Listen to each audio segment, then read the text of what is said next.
Welcome to the Geek Geek podcast, where we're overwatching geekdom. That was cringeworthy. I'm Void. I'm here with my co-host Beej. And I'm sitting here just cringing at that still. As you should be. I can't believe we wrote that. Today we're talking about Overwatch, if you can't tell from that intro there. Overwatch, we mentioned a little bit when we were doing our Blizzard episode. It's their new FPS game. It's just into open beta this week, and the open beta is going for about a week here. And then the game officially releases on May 24th. So it's coming out on PC, PS4, Xbox One, and we've been playing it on PC this week. It's awesome, and I love playing it on PC. I mean, I could see this being really fun on the other consoles because it would play a whole lot like typical shooters, and that's what I usually play with gamepads. I'm a gamepad shooter guy because I'm not much of a shooter guy. That's why I'm a gamepad shooter guy, but I'm actually really enjoying the mouse and keyboard on PC, so I don't know if I'd be able to go and play one of those after playing this for so long like this. I might actually end up plugging in like my Xbox 360 controller to my PC just to test it out and see how it goes, because I'm interested to see how good the gamepad support is, especially with some of the heroes that aren't so twitchy, that aren't so aimy. You know, there's a lot of support heroes that might actually be just fine with the gamepad. Oh yeah, I could see Mercy especially being very good with a gamepad. Yeah, and there's a couple others. There's like the guy that's like the engineer, Torbjorn, and there's a few others that might be just fine with the gamepad. So it'll be interesting to see how it does across platforms. But we just looked it up. There's not cross-platform play. So if you're getting it on PC, you're playing with PC people. If you're getting it on PS4, you're with PS4 people. So keep that in mind when you grab your whatever version you end up grabbing. The other cool thing, I mean, before we dive into the actual game, is that they've been setting up comics and like video shorts, and really they're starting to like flesh out the world before the game even comes out, just to give us a taste and like, you know, the look and feel and a little bit of the lore. And I think that's really cool. And I really like that because I'm not much of an in-game person for lore when it comes to Blizzard. Whenever I don't read quest text in World of Warcraft, I don't particularly pay that close attention to the cinematics or storylines of raids, but I like reading the stuff outside of it. I'll read short stories and posts, and I'll read different blogs, like Blizzard Watch has a Know Your Lore column for WoW. So I read those and want to know all about it and love the aesthetic, but I don't care about it when I'm actually playing the game, which is weird. So I love that they've actually set up Overwatch to be the kind of game that I can get into the world the way that I get into the world, that it's designed that way.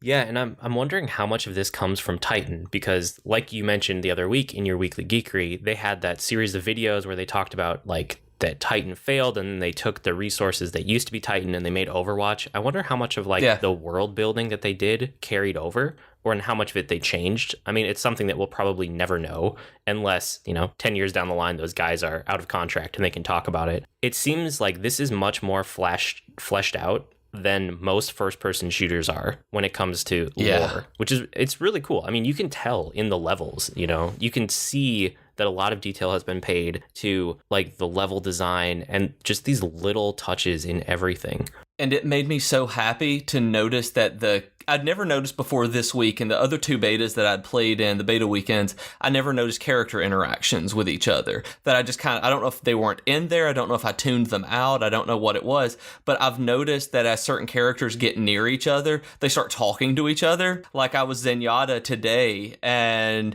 he walked up near Genji, and they started talking. I was like, "Oh, you're my favorite. Oh, look, it's my favorite student." And they're like, "Hello, master." And I'm like, "That's really cool. I really like that. That tells me what I need to know about those characters." And so I threw an Orb of Harmony on that guy and let him go blow things up while I healed him, just because of that. That's really cool. I haven't even noticed that. It was neat, just noticing it as I ran past. It's just those kind of touches that make the game feel really polished, even though it's in beta so far. Yeah, and they're all over the levels. I mean, it's cool that they're in the characters too, but like I'm noticing in the levels a lot. Like one of the levels in your starting area, you have like 30 seconds after you choose your hero before the game actually kicks off. You're kind of locked into this little starting area, and in one of them there's an arcade. The entire arcade has like unique arcade cabinets all lined up next to each other, and it has a bunch of like claw machines and stuff, and you can just destroy them.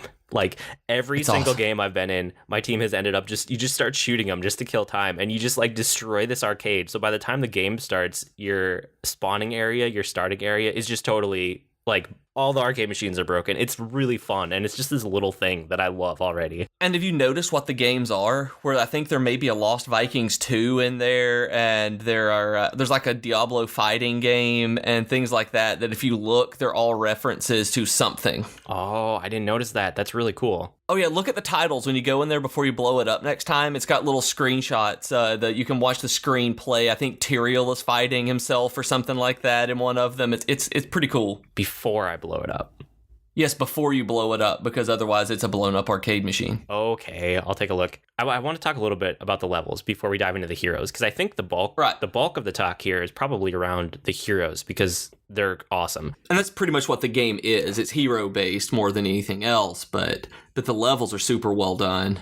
Yeah, well, it's awesome that everything is objective based. Like, it's a team game through and through. You know, there's no real like deathmatch mode, which I feel might break this game, because it's all about team coordination to complete an objective. So yeah. Every level is designed around an objective. Most of the time, you are trying to capture a point or do something like Team Fortress 2 Payload, where you're pushing, in Team Fortress 2, it was always a cart that you were pushing from point A to point B. Yeah. Here, they use a bunch of different things. Sometimes it's a truck, sometimes it's a limo, sometimes it's like a floating, I guess it's kind of a cart thing, but not a mine cart. And it changes it up. But, you have that payload mode where you push something from point A to point B.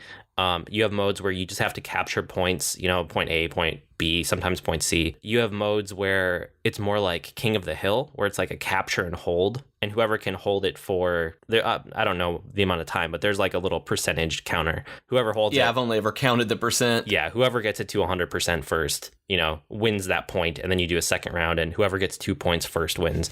But all of them are team-based, which I think is awesome. That's the right design choice here. It is. And in the documentary that GameSpot did, the story of Overwatch, they were talking about that, where they wanted the modes to feel very familiar. They wanted everything to be easy to pick up. And it is. I go in not even realizing what's up, and, go in on the first day. There's a map I'm not familiar with, and it just says, and it leads you to the objectives, and you know what's going on. Immediately you know how to do it, and you have to figure out which hero is going to get there the best. It's awesome. Like, I like that it's not complicated. That's my favorite part about it, is that I can just go in and I don't have to worry about loadouts. I don't have to worry about any kind of necessarily skill upgrades. I get to go in and actually play the game, do the objectives, and not run around like a crazy person figuring it out first, and actually contribute immediately. And more than just keeping it simple, they've done a couple things that are really, really cool. Like in the ones that are payload or capture the point, in that like startup phase, if you're the defender, you can actually, run out of your starting area right away while the attackers are kind of locked into theirs for the first 30 seconds, like I was talking about. And when you're the defender, you actually see lines on the ground. I don't know if you've noticed these, but there's like green lines between your starting point and where the thing is you have to defend. And there are red lines between their starting point and where they have to get to. So you can see the general path of each team and like where people are going to have to go through. So like, okay, they're coming from this direction to this thing. This is probably a good point to set up our defense. And it's just, It's this little touch, but I feel like it makes a really big difference in figuring it out. And I think that's a wonderful way to do it, where it's not, it's not holding your hand. And yes, in a way that you're going to have the hardcore people saying that it's catering to casuals, but that's exactly what this game is. I mean, there's definitely going to be a competitive nature to this game, but this game is about having fun with other people. And so far, I mean, just a couple of days into the beta here, I've liked most of the people I've played with. That the ones I've talked to have not been terrible, and we've actually started working together. The nature of the game makes you work together rather than compete with the people for kills or anything like that. And it seems like as soon as you get a team composition that works pretty well, people will carry through game to game for a couple games in a row. So usually, once I get one win with a team, there's usually 2 or 3 games after that where it's mostly the same people with mostly the same team composition, because, it's like you kind of found your groove with those people, which is really cool to see. And if you have a couple of losses, then it disbands and you find new people to try with. And to me, even losing in this game, I don't get super frustrated with. And I'm fairly competitive in gaming, where Jennifer, my wife, will just hear me just scream from the other room when I get mad, just obscenities out of the other room. And I'm like, This one I've been doing that, but it's on kills rather than losing. Like if I walk in and there's Hanzo's ultimate hits me as I go around a corner or something like that, I'll just scream something. She's like, "You okay?" And I'm like, "Yeah, I'm fine. Dragon hit me."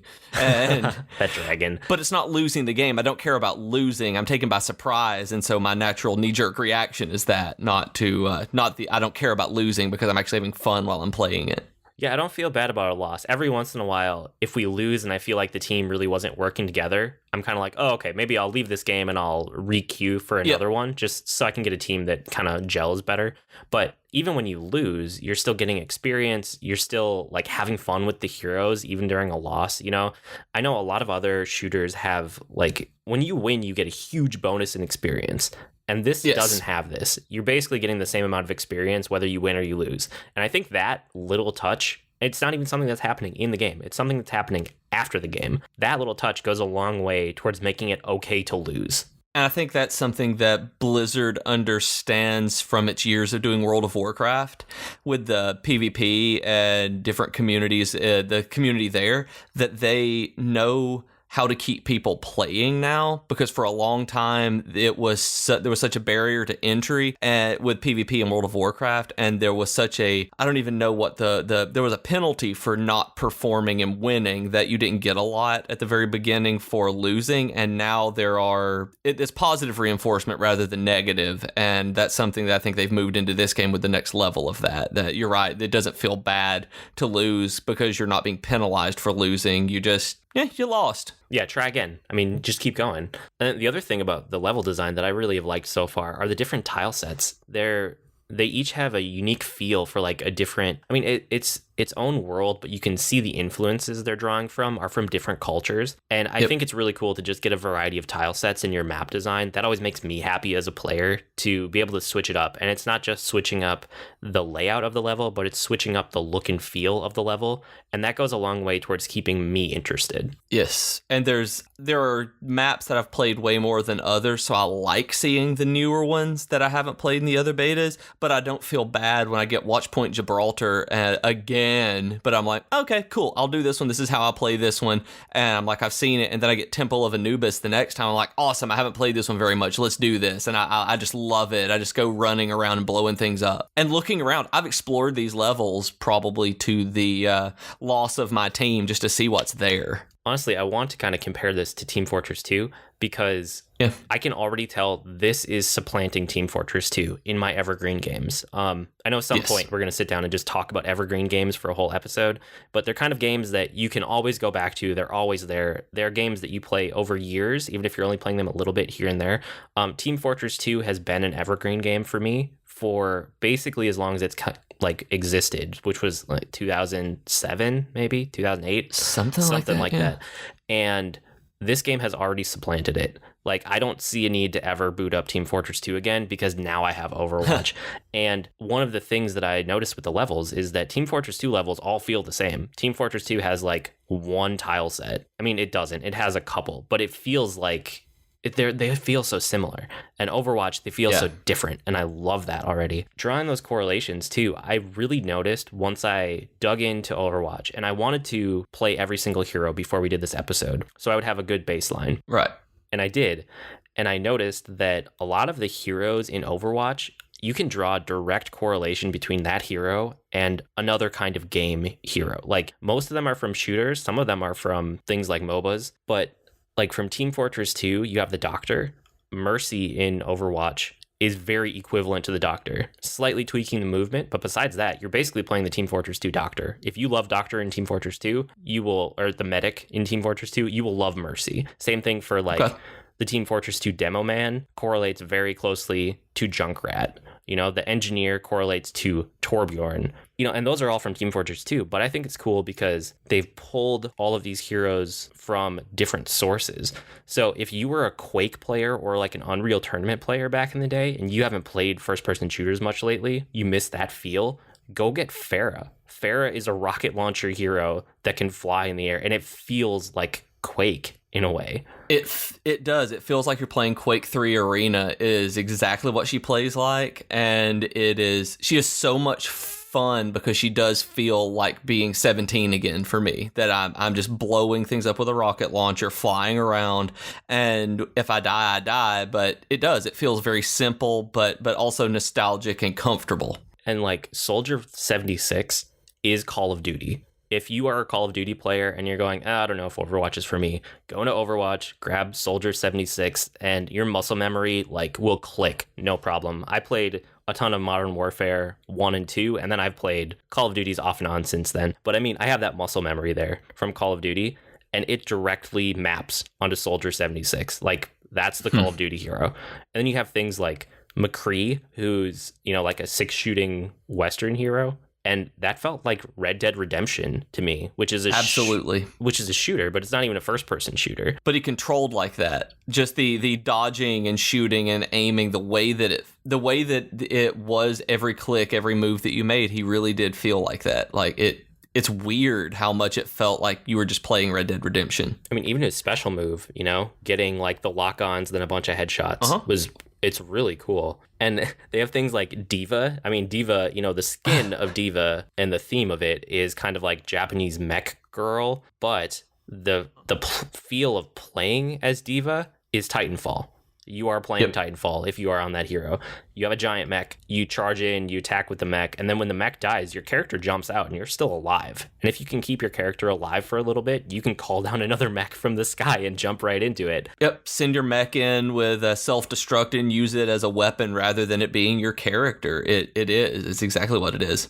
And then I was getting like Tomb Raider and some of the latest Far Cry vibes as far as like bow and arrow play. When it comes to Hanzo, Hanzo felt very much like when I was playing Far Cry Primal a couple weeks ago. Like bow and arrow skills mapped between those two for me. And I haven't played the Far Cries, but I've played Tomb Raiders, well, at least the first Tomb Raider, and it does. He feels super similar to Lara Croft, just running around, dodging, hiding, and shooting a bow and arrow, charging it up. That's exactly what it feels like. And he's super fun, and I like that he's not overly aggressive. One of the things about him, even though you have a bow and arrow and you're a super sniper, there's so much utility that he brings and suppression that he doesn't feel like, for me, I'm terrible at twitchiness. Like, I'm not good at any of the heroes that are, you know, run and gun, have to be very accurate in aiming. But with Hanzo and the bow and arrow, I feel like I can play him as a damage dealer because he's slightly slower paced and I don't have to worry about it and I still provide utility. I really like him for that. That he can still do damage without, you know, having to have the reflexes of an 11-year-old, because I don't. Right. No, it's cool that they've mixed in utility to a lot of heroes that are like damage dealers. So there are a few heroes that are very, very twitchy. And I know that long term, those aren't going to be for me because I don't have those reflexes anymore. But most of the ones that are damage dealers also have that utility to them, which is a really cool design choice. And I want to dive into like our favorite heroes, but I noticed a couple other similarities between games and heroes. So I want to touch those first. Like Genji feels like Warframe. I don't know if you've played Warframe. No, I haven't. That was one where I was actually going to ask you about when I saw it in the notes. I know zero about Warframe, but I love Genji. So Warframe is, it's not really an MMO. It's kind of like in that MMO vibe where they want you to play with other players and, you know, have a big community, almost like Destiny, you know, kind of like instanced MMO type thing. Yeah. And you are a robot ninja and you go on stealth missions, but it's a shooter. And then some of the missions are like direct damage missions. I don't know. Genji feels like Warframe to me. Like, okay, they took a robot ninja and then they put it from one game into another and then they made it fit. Okay. And then there are two other heroes that, like, right before we recorded, we realized these map to games too, even though the games aren't first-person shooters. So you were talking about Roadhog because you hadn't really played him much, and I said, he is I haven't played him at all. He's the only one of them that I've not touched at all, but I get beaten to death by him a bunch. And I said, oh yeah, he's just Stitches from Heroes of the Storm. And then I said, you know, actually, he's also basically Blitzcrank from like League of Legends. I mean, it's cool that they pulled this influence from MOBAs, you know, a hero that can reach out and hook another hero and bring it towards you and stun it. Like, that's directly out of MOBA games. They brought it to a first-person shooter, which is really cool. And then the one that you said when we were talking about this was Lucio, right? Yeah, and I loved playing Jet Set Radio as a teenager. That I've got it on Steam now. I think there was a Humble Bundle with it, and I'm gonna dig back in with it soon. That's on my list of my queue that I've got that will eventually work its way to the top. And I just love it. He's running around, skating, healing, moving around really fast, shooting things, and just zipping around. Just very smooth motion, very just mobile and not necessarily twitchy, but utility. Like, I love it. It feels like I'm playing Jet Set Radio on my Sega Dreamcast, and I love it. Except it's a first-person shooter. It's weird, but yeah, you're right. I mean, that directly maps to it. Like, it feels like Jet Set Radio. And his look and feel, you can tell, kind of come from that, too, with his rollerblades and stuff. You know, the Neo Tokyo kind of rollerblades and Sonic everything. It's super weird, and I just love it. I want to get good with him, but I'm not. I see good players with him, and then I realize I'm not a good player with him.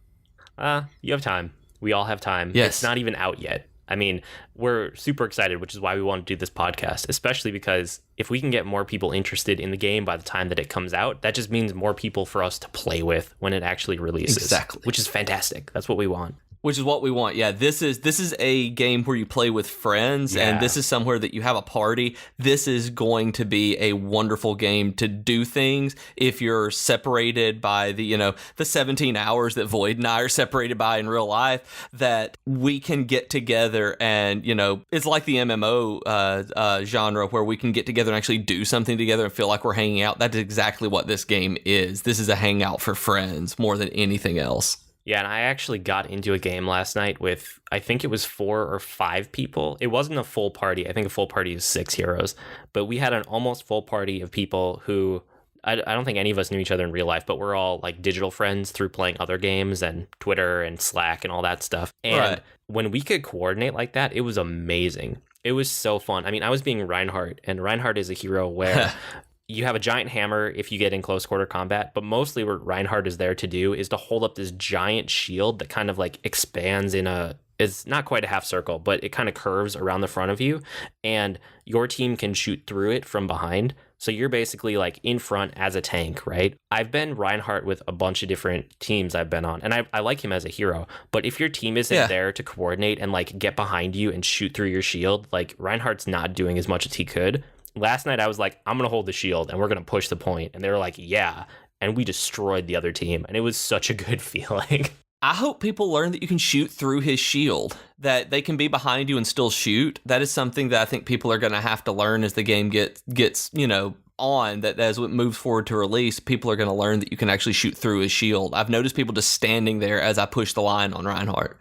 Yeah. If you're on the same team, you can shoot through his shield from behind the shield, whereas the other team obviously can't shoot through the other way, which is really cool. I have to ask, do you have a favorite hero yet? Or if not, do you have like a default hero that you go to right when you start a game? Right now, Zenyatta and Winston, depending on what the team is low on. I absolutely adore both of them. They are so much fun in so different ways. Since I love support so much, Zenyatta is probably my default, but Winston is quickly becoming so much fun for me. So what do you like about Zenyatta? I've only played Zenyatta once or twice. It's kind of a weird, like the theme is monk, but it's really a support hero. But you kind of have like, it's kind of passive, kind of active. What I love about Zenyatta is that he is, like you said, he is kind of support and he's kind of offense. But what I really like the most is that I don't ever feel like I'm wasting my time. I toss my Harmony Orb on somebody, one of the tanks, and it's going to consistently heal them. And then I can go and basically lay down suppressing fire, because you can hold the left click and he constantly shoots out his orbs and damages them, which they do a pretty good amount of damage. And then whatever I'm targeting, I can throw an Orb of Discord on, which makes them take 50. The enemy that it attaches to takes 50% extra damage. I'm basically working with my entire team to heal somebody, I'm doing damage, and I'm increasing everybody else's damage. The trade-off is that he is incredibly squishy. He has some of the lowest health in the game, and he doesn't really have any kind of escape moves. So you basically have to run and gun and lay down suppressing fire and move around a lot. And it takes a long time. Like I've spent probably, and it's not a lot, but I've probably spent 8 hours or so over the last couple of days playing just Zenyatta. Wow. And as I've I've played this game, it's summer break for me now, so I actually have that time to learn how to play, because he is not someone you can just pick up and play. But I read a quick guide to show me what his moves did, and then I was like, okay, this is what I need to do. I just go out, and I love him being able to never feel like there's any kind of downtime, that there's always something I can be doing. That's really cool. And I liked Winston too. You said that was your other one that's kind of your default. Oh, I've had so much fun with Winston. I did not think I was going to like him. I thought Winston was going to be kind of boring, this kind of giant gorilla with a lightning cannon, which also sounds awesome when you say it, but looking at it compared to the other heroes, there was just something about him that didn't seem interesting. And then I played him one time and was completely hooked. He became my number 2. Yeah, I saw almost nobody else playing him. So when I was just working my way through all the heroes and I got to him, like I hadn't even played against him. I had no idea what he did. And he's interesting. He has like the mobility of a gorilla jump. So you can jump really far in like short bursts.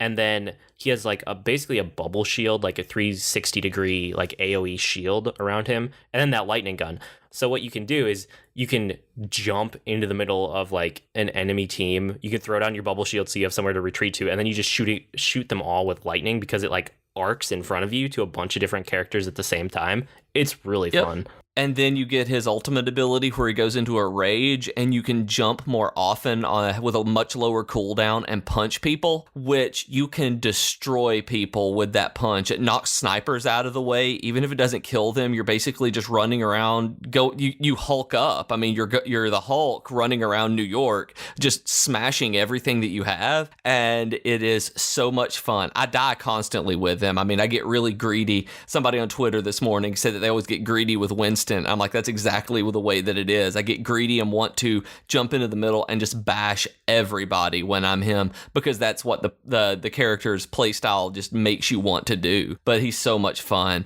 You can also jump off of cliffs, so be very careful about when you use your jump, because it jumps further than I thought it would. A lot. My default is kind of Reinhardt at the moment. Yeah. I really like to be him right when I get into a game. And if the team kind of gels around that and they understand you get behind Reinhardt, shoot through the shield, I will stay Reinhardt for an entire game if it's working. Yeah. If I'm Reinhardt and the team isn't really around me, or they're kind of scattered, or they don't really get it, I'll start jumping between damage heroes. But when you're Reinhardt, I've also noticed, as a warning, and Cliffs, he has a charge move, which is really cool. It's like a rocket boost from behind, and you can kind of tweak it left and right a little, but you're mostly going straight. And if you can manage to grab another hero, you will keep continuing forward until you slam them into a wall and stun them, and then you can bash them with your hammer.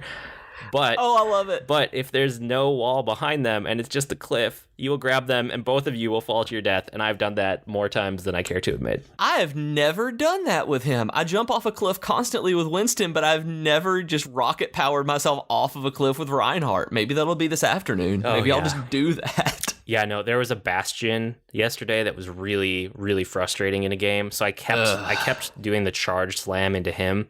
And there was one level that it didn't have a whole lot of walls on it. And I kept trying to do the charge slam without actually looking at what was behind him.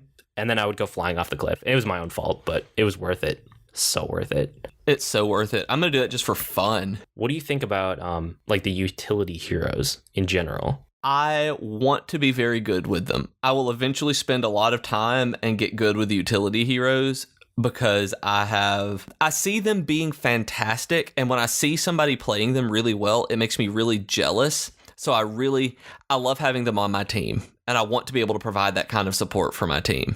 Like when I see Mei being used effectively, she won a game for the other team against me today. I was Winston. She threw up and I leapt at her. She threw up the ice wall and blocked me where they won. I was going to contest the part, and it blocked me quickly enough that I couldn't get that none of us could get through, and they won the game because of it. Like, they are game winners if you know what you're doing. Yeah, and I wanted to talk about Mei too, which is kind of why I brought it up. I like the utility heroes that are more kind of a hybrid of utility and DPS, like the ones that can do damage also, because you have heroes like Reaper or Soldier 76 they're basically like damage dealers, right?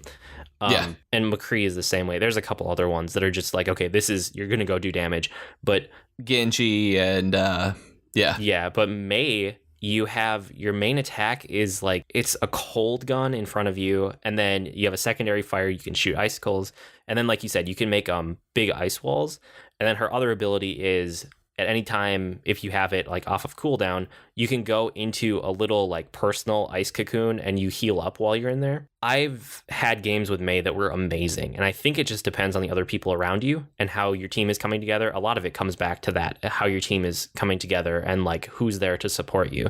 But I've had a couple games as Mei where I had a damage dealer running around with me, and if you can charge in with Mei with your primary attack, you'll like slow and freeze the guys that you're attacking, and it throws people off so much. So if you have a damage dealer behind you, when you just charge in and start slowing somebody down, you're almost always going to kill that hero, which is really pretty fun. much every time. Yeah. And then, like you said, she can be a game winner if you throw up a big ice wall at the exact right time. Same way with Torbjorn, that if his turret is put in the right place and you protect it and you know what you're doing, that those turrets can win games. That they're like little mini bastions when he's using his turret mode, and you can just have them everywhere. And he is a game winner. Yeah, if you do it right. He hasn't quite clicked with me yet, but he's the one that's very similar to Team Fortress 2 Engineer, where you can throw down turrets and do some damage too. But I've had games where I played against him where I can see how good he is, and like it didn't click in my head yet, but I can see that if you're good with Torbjorn, like you're going to be a pain to deal with. And the same way goes for Symmetra, that I want to get good with her because of the turrets and the sentry turrets that she can put around and the teleporters, but she needs a good team around her. You cannot do anything solo. I know you and I were talking about this earlier, and that was a point that you brought up, was that you can't just charge in and do anything with her solo. You can solo with Zenyatta and with Lucio if you have to, but you cannot with Symmetra. She is all about prepping the area that you're going to be in, thinking ahead, and laying out the defenses, and then helping your team afterward or at the same time, simultaneously there. But you cannot just charge in and be a support win the day, solo person. She is not a paladin by any means. Yeah, and it's interesting they include some heroes like that are more of a force multiplier than something that you can go and do on your own. You have to do it with a team. And I like that. Like, everything that we're talking about comes back to the idea that you have to work as a team. And that is such a wonderful notion in the current online atmosphere of so many people wanting to do their own thing in most of these communities. Most games in MOBAs, people try to go take their own lanes and ignore the objectives. Most people in MMO PvP go and try to capture a flag or a base on their own without worrying whether they have a healer or not, or a tank. And this one is one of the few games where I've seen that just by the nature of the way that the mechanics are put together, it almost forces the team play that they want out of you, and that you will not have fun if you're not playing as part of a team, because you are essentially just useless with almost any healer, almost any character except for, say, Tracer or Reaper, that their primary aspect is to annoy the other team. Yeah, there's a couple heroes you can go off and kind of do your own thing. But for the most part, I've noticed that if you just kind of like take a second mid-game and just look all around you, see how close your team is to you. If you have a team that's sticking pretty close together, you're probably doing pretty well. If you have a team that's spread apart, you're probably struggling. And like that's just a theme I've seen throughout the games. And if you have a team that's kind of a little bit more spread out, and you go and you're attacking a point and you're going up against a team that's grouped together, you are going to lose. Like, you're just going to lose. It's going to happen. Yep. Almost, I can't think of a single time that I was able to have, two of us take on five of them that were either attacking or defending, that we were able to pull it out. That it is definitely, and it's not even just a numbers game, it's a synergy thing where all of the heroes are helping each other, and it is just it's multiplicative rather than additive. And to get super nerdy on us, that's the way that the heroes work together. Yeah, they feel like force multipliers. It's not.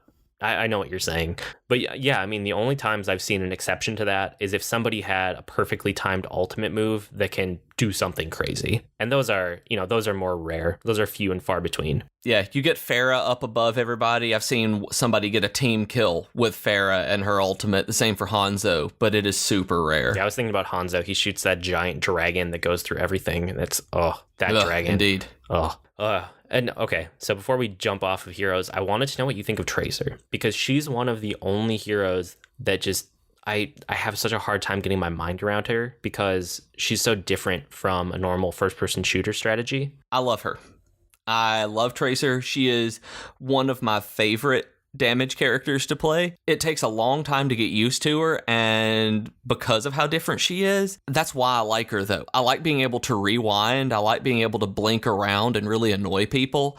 That is my number one thing to do playing as a damage character, because I have no reflexes and I've been very bad at aiming my entire gaming career. Like I'm not a headshot type person, but I'm very, very, very good, I think, at being completely obnoxious to the other team, where they will go out of their ways to kill me. So Tracer plays perfectly into that. They took those abilities and that she has and made it so that if you know what you're doing, you can pretty much not die.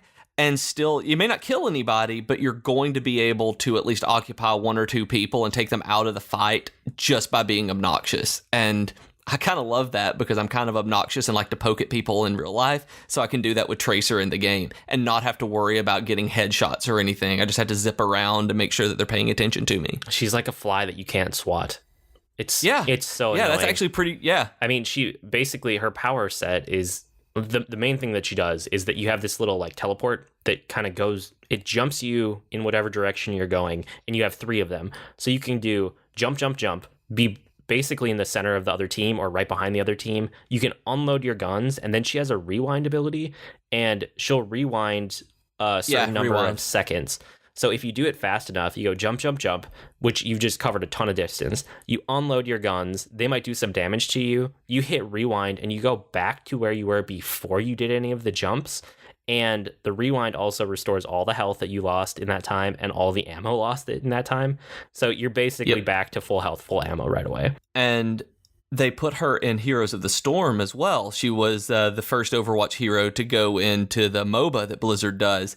And she plays exactly the same way. Have you played it at all with her?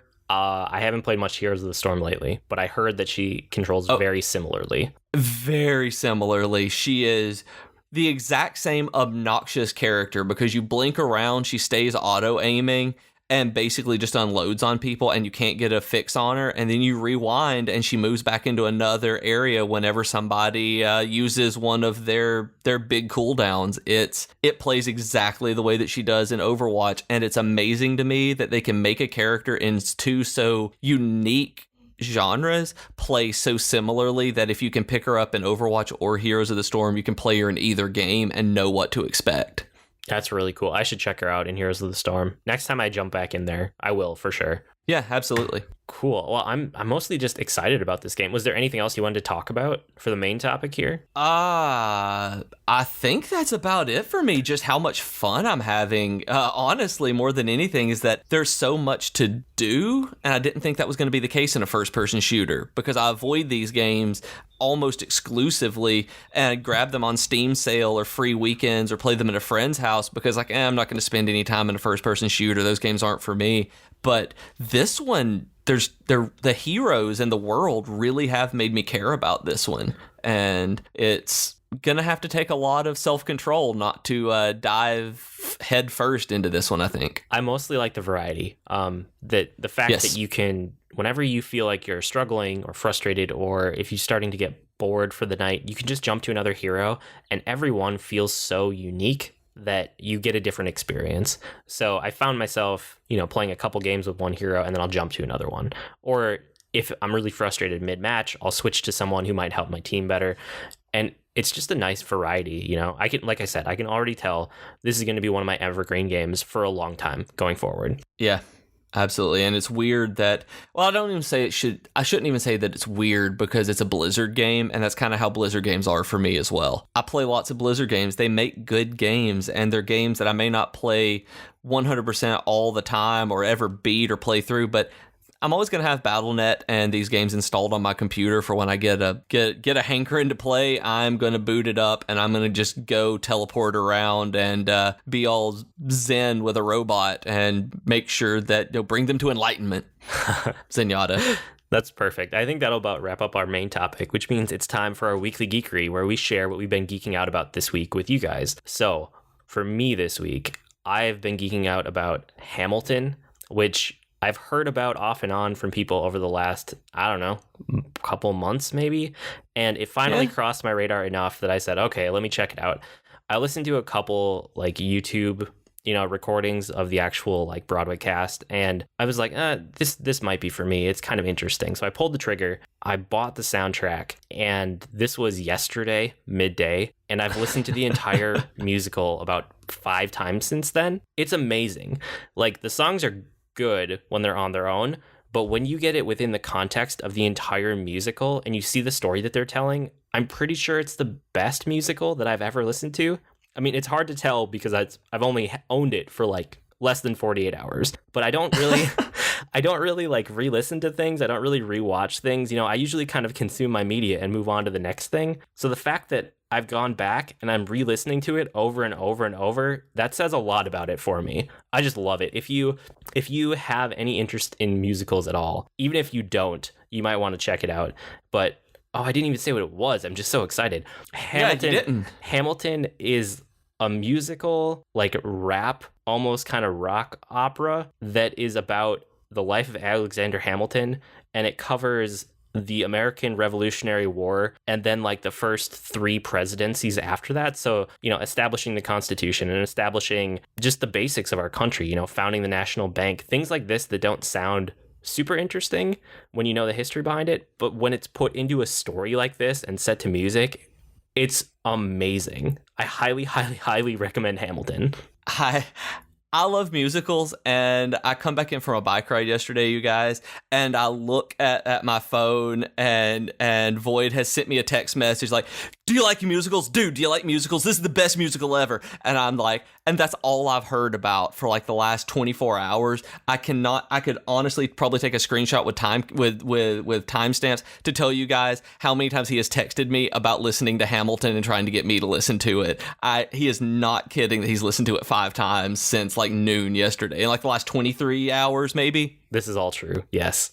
So I'm going to have to do it, so you guys have to do it too. How about you? What do you got? Okay, so mine actually is Heroes of the Storm, which is kind of a cop-out and kind of not, because this is what I've been playing this week. Because after the Blizzard episode, you guys were everybody was like, give it a shot. Give this a shot. I like Heroes of the Storm, that you have to give this a real, honest goodness shot. And since I don't like MOBA games, and I've been looking forward to Overwatch so much, I decided to give it a real shot. I installed it, I booted it up, I got through everything, and went into pick heroes and actually learn how to play it. And it's fantastic. And the reason it's my weekly geekery is because it is super fun to play support. And what I learned playing it was how to play Overwatch by playing Heroes of the Storm. I realized that my playstyle has changed from where it was in World of Warcraft, being a pure healer, to being the hybrid type support with Zenyatta, where I do damage, support the team, and provide utility and still heal. And those are the heroes that I've fallen into on Heroes of the Storm. So by being able to experiment with so many heroes over the course of the last week at you guys' suggestion, and the ones that you guys all suggested to me, it got me to the point where I could really truly dig in on Overwatch and find my groove and really truly enjoy it. So it's a team-based game, it's a team-based MOBA, and it's free to play. And honestly, I think you guys should check it out, because those of you who haven't, and if you were like me and didn't like League of Legends or anything like that, I still like Heroes of the Storm, so I actually do. So thank you guys. Thank you a bunch. Good job with the peer pressure, everybody. Keep it up. Yeah. So just because we're geeks doesn't mean that we can't take care of ourselves. Each week, we want to be able to help you guys out by giving you just small hacks that can help make your lives just a little bit healthier. And this week, actually, Void is the one who has it. And this week, because mine has been all, riding a bike and running, but he has a really good one that I probably should have listened to earlier this week. Oh man, now you're building it up. I wanted to tell people, try different kinds of audio when you're exercising. I know a lot of people's default is music. That's what I used to do. And at one point, I started picking up more podcasts to listen to, and that's continued. I mean, if you don't know me, I listen to lots of podcasts. Now, my default when I run is podcasts or audiobooks, because I found that when I'm running, it helps me disconnect my mind from the actual physical activity, which usually means I can go farther and faster and I don't feel like I'm like pushing through it and struggling as much, if that makes sense. Right, yeah. And yesterday I picked up Hamilton, and I had the longest run of my season because I switched up my audio. I listened to a musical instead of, my normal podcasts and audiobooks. And I ran for like over an hour. I ran twice as far as I normally do, just switching it up, try it. If you listen to music right now, try an audiobook, try some podcasts. If you've been in the podcast and audiobook zone for a lot lately, flip over, try some music again, see what it does, see how you exercise differently, and it can be on anything. Almost everyone who's exercising has headphones on. You don't have to run like I do, get on a bike, go on a walk, whatever. Just switch it up and see if you like the variety or see if it kind of actually changes the way you exercise. It does change the way that I exercise, whether I'm if I'm hitting a rut and I don't enjoy running or cycling and I'm listening to music all the time, I'll put on a podcast or an audiobook. And I wish I had thought about this the other day because my wife was using our Spotify account on her phone while she was out for a run. And I didn't listen to anything during my run because I didn't want to stop her music in the middle of her run. I didn't even think about loading a podcast or an audiobook. So I ran in silence that day, which is good, which is unique. And, it can be very helpful. And then after I get back in, you guys, Void was like, why didn't you just put on a podcast? I'm like, that would have made a lot of sense. I should have done that. And it would have really helped out to be able to disconnect what was going on with my legs and my brain. Yeah, and I mean, let's just be honest. Everyone should probably just be listening to Hamilton while they exercise. I think that's about it for this week. You can write to us with comments, suggestions, feedback. Our email address is geek2geekcast@gmail.com or reach us on Twitter @geek2geekcast. I blog almost daily at agreenmushroom.com, and you can find me at grnmushroom. That's green mushroom without the E's on Twitter. And I'm on Twitter as @ProfessorBeej. That's Beej with 2 E's. And I blog sporadically at geekfitness.net. Also, with Overwatch coming out, if you want to add me on Battle.net, it is lesser, as in I am not greater, lesser, #1993. And hop in a game and I will heal you with Zenyatta. Excellent. We've been Void and Beej with your Geek to Geek podcast. That'll do it for this week. See you next week, geeks.